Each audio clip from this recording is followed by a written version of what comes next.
புத்துணர்ச்சியுடனும் ஆரோக்கியத்துடனும் வாழ்வதற்கு உடற்பயிற்சி உதவுகின்றது. அந்த வகையில் உடற்பயிற்சியில் சிறந்தது யோகாசனம் என்கிறார் ஆசனா ஆண்டியப்பன் அவர்கள். நம் விடியலிவா நிகழ்ச்சியின் முதல் பகுதியாக வரவிருப்பது நலமுடன் வாழ.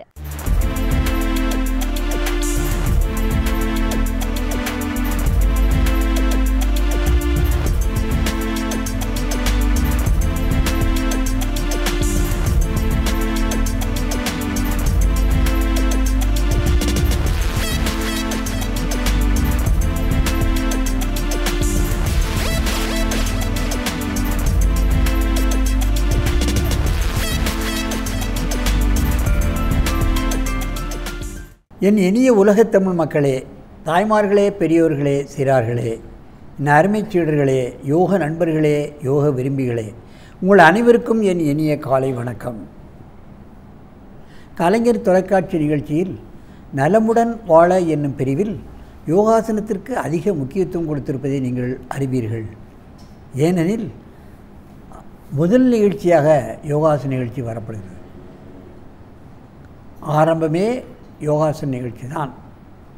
அதற்கு பின்னால் தான் மற்ற நிகழ்ச்சிகள். ஏன் மனிதனுக்கு ஆரோக்கியமாக இருப்பதற்கு, நோயின்றி இருப்பதற்கு, திடகாத்திரமாக இருப்பதற்கு, நெடுநாள் வாழ்வதற்கு யோகாசனம் பயன்படுகிறது? வேறு எந்த மருத்துவமோ அல்லது வேறு எந்த வழிமுறைகளோ இதற்கு வாய்ப்பாக அமையாது, வழிகாட்டாது என்பதை நீங்கள் தெரிந்து கொள்ள வேண்டும்.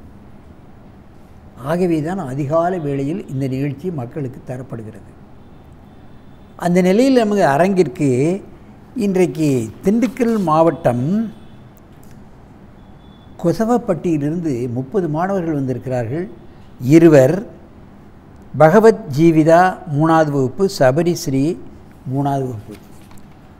அவர்கள் 3வது வகுப்பு படித்தவர்களாக இருந்தாலும் சரி, 9வது வகுப்பு படித்தவர்களாக இருந்தாலும் சரி, 10வது வகுப்பு படித்த மாணவர்களாகவும் இங்கே வந்திருக்கிறார்கள். அற்புதமாக செய்கிறார்கள், முழுமையாக செய்கிறார்கள், தவறு இல்லாமல் செய்கிறார்கள். அதைத்தான் கவனிக்க வேண்டும். பாருங்கள், பச்சிளம் குழந்தைகள்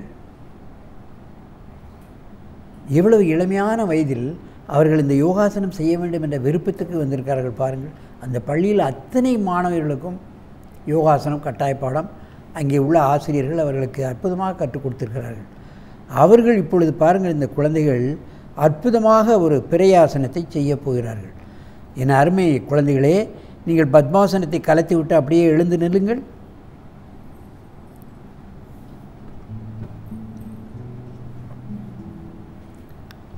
என் பக்கமாக திரும்புங்கள். காலை சொட்டு அகலமாக வைத்துக் கொள்ளுங்கள். பிரயாசனத்தை செய்யுங்கள்.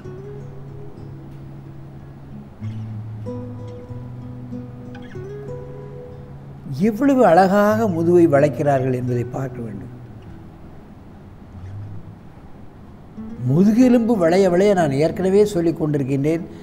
ஆயுள் அதிகமாகும், நுரையீரல் விரியும், அதிகப்படியான ஆக்சிஜனை இழுக்கக்கூடிய தன்மை கிடைக்கும். மெதுவாக எழுந்திருங்கள். நீண்ட மூச்சு 2 மூச்சு வாங்குங்கள். மீண்டும் ஒரு முறை வளையுங்கள். பிரயாசனத்தை முழுமையாக செய்கிறார்கள். முதுகெலும்பை முழுமையாக வளைக்கிறார்கள். இரத்த ஓட்டமானது கீழ்ப்பகுதிக்கும் தலைப்பகுதிக்கும் சீரிப்பாயும். ஏற்கனவே சொல்லியபடி அன்னமய கோஷம், பிராணமய கோஷம், மனோமய கோஷம், விஞ்ஞானமய கோஷம் 4ம் சரியாக இயங்கும். மனிதன் ஆனந்தமய கோஷத்துக்கு சென்று விடலாம். அப்படியே மெதுவாக எழுந்திருங்கள். நீண்ட மூச்சு 2 மூச்சு வாங்கிக் கொள்ளுங்கள். நன்றாக வாங்க வேண்டும். அப்படியே கையை உயர்த்துங்கள். கையை மேலே உயர்த்துங்கள். முன்னால் குனிங்கள். அதுக்கு ரிவர்ஸ் போஸ், பாதகஸ்த ஆசனம். முன்வளைந்தால் பின்வளைய வேண்டும், பின்வளைந்தால் முன்வளைய வேண்டும். அதுதான் மாற்றாசனம். மெதுவாக எழுந்திருங்கள். நீ கையை கீழே போட்டுவிட்டு 2 மூச்சு வாங்குங்கள். இப்பொழுது இந்த ஆசனத்தை நீங்கள் ஒருவருக்கொருவர் நேராக பார்த்து கொண்டு செய்ய வேண்டும். திரும்புங்கள்.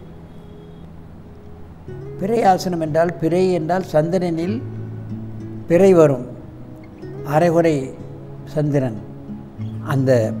அதை வைத்துத்தான் முனிவர்கள் அதற்கு பேர் கொடுத்திருக்கிறார்கள். பிறை ஆசனம் என்று.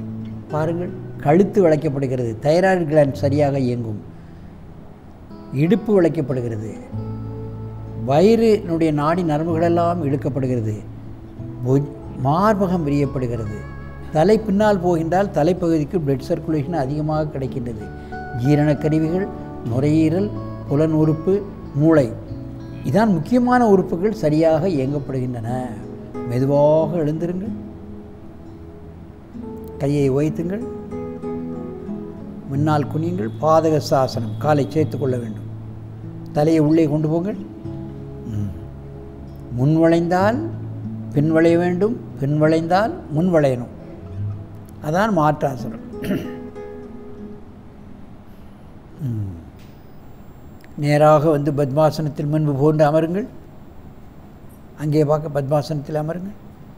என் அருமை பெரியோர்களே, தாய்மார்களே, இந்த பச்சிளம் குழந்தைகள் எவ்வளவு அற்புதமாக செய்கிறது பாருங்கள். இவர்களுக்கு நோய் வருவதற்கு சந்தர்ப்பமே கிடையாது. அற்புதமாக பயிற்சி செய்யாமல் முழுமையாக செய்ய முடியாது.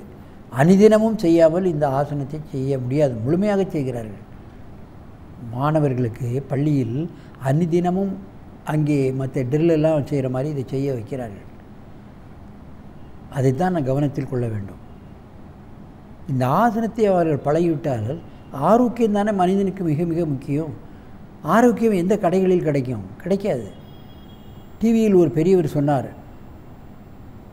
மனிதன் ஆரோக்கியம் வேண்டுமென்றால் யோக்கியமாக வாழ வேண்டும், அவங்களுக்கு ஆரோக்கியம் கிடைச்சிடும்னாரு. எப்படி? யோக்கியமாக வாழ்கிறவர்களுக்கு எல்லாத்துக்கும் ஆரோக்கியம் கிடைக்குங்கிறார். சாப்பிடுதல் யோக்கியம், பேசுவதில் யோக்கியம், நடவடிக்கையில் யோக்கியம், படிப்பதில் யோக்கியம், எத்தனை யோக்கியம் இருக்குது. அத்தனையும் ஆசனம் செய்கிறவர்களுக்கு தானாகவே வந்துவிடும். அவன் யோக்கியவானாகத்தான் வாழ்வான் என்பதை நீங்கள் தெரிந்து கொள்ள வேண்டும். ஆசனத்தில் அந்த அளவுக்கு அற்புதமான சக்திகள் கிடைக்கும். ஆகவே இது போன்ற சின்ன சின்ன ஆசனங்களை சிறுவர் முதல் பெரியவர்கள் வரை அனைத்து தரப்பினரும் ஜாதி மத வேறுபாடு இல்லாமல் பழகி என்றும் ஆரோக்கியமாக நெடிது இனிது வாழ வேண்டும் என்று கேட்டு உங்களிடமிருந்து விடைபெறுவது ஆசனம் ஆண்டியப்பன். வணக்கம்.